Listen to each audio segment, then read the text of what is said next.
Hi friends, welcome to serial அரங்கம். Serial அரங்கத்துக்கு உங்களை அன்போடு வரவேற்கிறேன். இப்போ தான் ஃபஸ்ட்டு நீங்கள் அரங்கத்துக்குள்ளே வர்றீங்கன்ற மாதிரி இருந்தால் பக்கத்தில் இருக்கிற சப்ஸ்கிரைப் பட்டனை கிளிக் பண்ணிக்கோங்க. இன்றைக்கி நம்ம பார்க்க போகிற சீரியல் என்னன்னு பார்த்தீங்கன்னா அழகே அழகு. ஜூன் 9ஆம் தேதி செவ்வாய்க்கிழமைக்கான எபிசோட் பற்றின ரிவ்யூ தான் நம்ம இப்போ வந்து பார்க்க போகிறோம். இப்போ பாக்யராஜும் மலரும் நல்லபடியாக பிறந்த நாளை வெளியில் ஹோட்டல், பீச்சு, காஃபி ஷாப்புன்னு சொல்லிட்டு முடிச்சுட்டு சந்தோஷமாக வந்துட்டுருக்காங்க. மலர்னால் நம்பவே முடியல, இதெல்லாம் கனவா நிஜமா அப்படின்ற மாதிரியே மலருக்கு வந்து தோணிட்டுருக்கு. அதோடு வந்து பார்த்தா இங்கே வீட்டில் வந்து மதி வந்து வெயிட் பண்ணிகிட்ருக்காங்க இல்லையா. எப்படியோ சுரேஷை சமாளித்தாச்சு, மாமியாரை சமாளித்தாச்சு. அதுக்கப்புறம் மலர் வந்து வெளியில் வந்து நின்றுட்டு கால் பண்ணுறாங்க மதிக்கு. அப்போ வந்து பார்த்தா மதி வந்து கதவை திறந்து விடுறாங்க.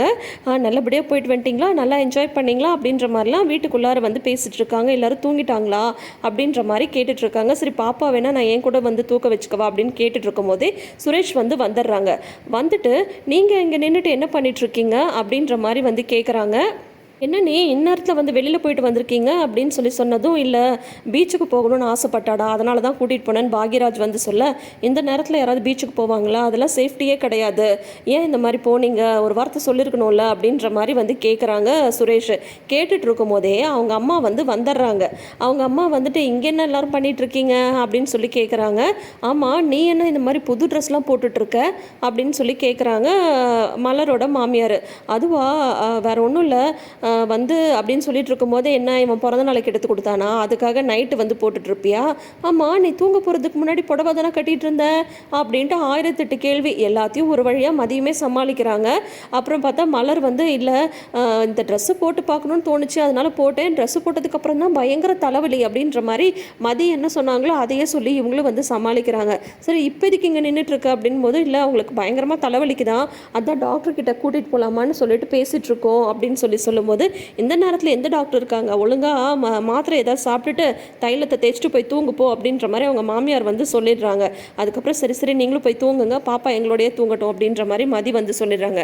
உள்ளே வந்ததும் சுரேஷ் வந்து மதிட்ட கேட்குறாங்க, அப்போ அண்ணனும் அண்ணியும் வெளியில் போனது உனக்கு வந்து தெரியும், தலைவலின்னு சொல்லிட்டு உள்ளே தூங்கிட்டு இருக்காங்கன்னு சொன்னேன் அப்படின்னு சொல்கிறாங்க. நீ ஏன் என்கிட்ட சொல்லலை, அண்ணி எங்கன்னு நான் கேட்டல அப்படின்னு சொல்லிட்டு சுரேஷ் கேட்கும்போது, வெளியில் போனது அவங்க, அவுட்டிங் போனது அவங்க, அந்த விஷயத்தை யார்கிட்ட சொல்லணும் சொல்லக்கூடாதுன்றதை அவங்க தானே முடிவு பண்ண முடியும், அவங்க வெளியில் போயிருக்காங்க, நான் எப்படி உங்ககிட்ட சொல்ல முடியும் அப்படின்னு சொல்லிட்டு லாக் பண்ணிடுறாங்க. ஆனால் சும்மா சொல்லக்கூடாதுங்க. சுரேஷை வந்து பதில் சொல்லியே மடக்கிறதுல மதி வந்து பயங்கர கெட்டிக்காரங்க.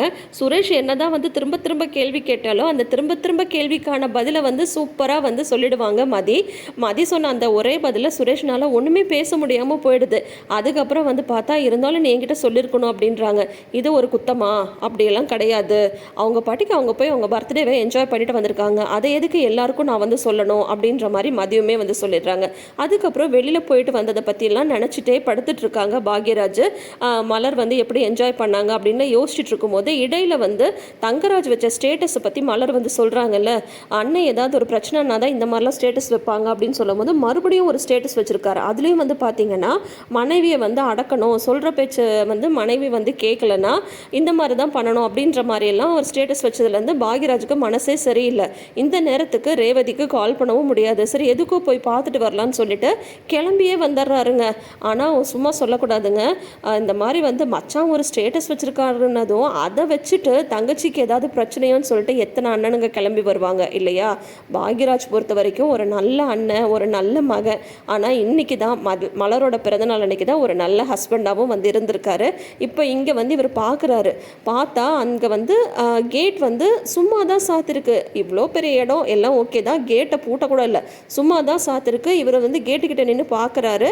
அந்த ஒரு பால்கனி மாதிரி இருக்கும் இல்லையா, அந்த இடத்துல வந்து பார்த்தீங்கன்னா அந்த போர்ட்டிகோவில் வந்து ரேவதி உட்காந்து அழுதுட்ருக்காங்க. இவர் வந்து பார்த்துட்டு, ரேவதி இங்கே என்ன பண்ணிகிட்ருக்க அப்படின்னு சொல்லும்போது, அண்ணா நீ எங்கண்ணா இங்கே அப்படின்னு சொல்கிறாங்க. இல்லை எனக்கு என்னமோ தோணுச்சு, உனக்கு வந்து ஏதோ பிரச்சனைன்ற மாதிரி என் மனசுக்கு வந்து தோணுச்சு, அதனால தான் நான் வந்து வந்தேன் அப்படின்னு சொல்லிட்டுருக்காங்க. அண்ணா அதெல்லாம் ஒன்றும் இல்லைண்ணே, நான் சும்மா தான் இங்கே உட்காந்துட்ருக்கேன், நீ கிளம்பு அப்படின்னதும், நைட்டு 2 மணிக்கு வெளியில் உட்காந்துட்ருக்கேன், சும்மாவா அப்படின்னு சொல்லும்போது, அது வந்து ஒன்றும் இல்லை, அவர் எப்பயும் சும்மா பலவலன்னு பேசிட்டு பேசிட்டே இருப்பார்ல, எனக்கு வந்து கடுப்பாயிடுச்சு, அதனால தான் நான் வந்து இங்கே உட்காந்துட்ருக்கேன், நீ முதல்ல கிளம்புன அப்படின்னு சொல்லிட்டு இருக்கும் போதே வெளியில் வந்து பேச்சு குரல் கேட்குதுன்னு சொல்லிட்டு தங்கராஜ் வந்து கதவை திறந்து பார்த்துடுறாரு. தங்கராஜ் வந்ததும் ரேவதிக்கு பதட்டம் ஆயிடுது. சரி, தேவையில்லாமல் பிரச்சனை ஆகிடும் அப்படின்னு சொல்லிட்டு, நீ முதல்ல இங்கேருந்து கிளம்பு, ஒன்றும் பிரச்சனை இல்லை, நான் வந்து இப்போ உள்ளே போயிடுறேன், நானாக தான் வெளியில் வந்தேன் அப்படின்ற மாதிரி பதட்டமாக பேசுகிறாங்க. இப்போ நீ பேசுகிறதெல்லாம் பார்த்தா நீயா வெளியில் வந்த மாதிரி தெரியல, என்ன பிரச்சனை சொல்லு அப்படின்ற மாதிரி வந்து சொல்லும்போது, ரேவதி உள்ளே வா அப்படின்னு சொல்லிட்டு தங்கராஜ் வந்து சொல்கிறாங்க. அதுக்குள்ளார ஃபோன் பண்ணியாச்சான்னு கேட்கும்போது, என் கையில் என்ன ஃபோனாக இருக்குது, அதெல்லாம் இல்லை, அவங்களா தான் வந்தாங்க அப்படின்ற மாதிரி ரேவதி வந்து சொல்லிட்டு இருக்காங்க. இந்த ஒரு பரபரப்போட இன்னைக்கு எபிசோட வந்து முடிச்சிருக்காங்க. ஸோ என்ன நடக்க போகுது வெயிட் பண்ணி பார்ப்போம். அழகே அழகு சீரியல் பற்றின உங்களோட கருத்துக்களை மறக்காமல் கமெண்ட் செக்ஷனில் கமெண்ட் பண்ணுங்கள். அதோட உங்களுக்கு இந்த வீடியோ பிடிச்சிருந்ததுன்னா வீடியோக்கு ஒரு லைக் கொடுங்க. இந்த சீரியல் அரங்கம் சேனலை நீங்கள் இப்போ தான் ஃபஸ்ட் டைம் பார்க்குறீங்க அப்படின்ற மாதிரி இருந்தால் அரங்கம் நிறையணும் இல்லையா, அதுக்கு நீங்கள் என்ன பண்ணணும், பக்கத்தில் இருக்கிற சப்ஸ்கிரைப் பட்டனை கிளிக் பண்ணணும். மறக்காமல் கிளிக் பண்ணுங்கள், சேனலை சப்போர்ட் பண்ணுங்கள். தேங்க்யூ.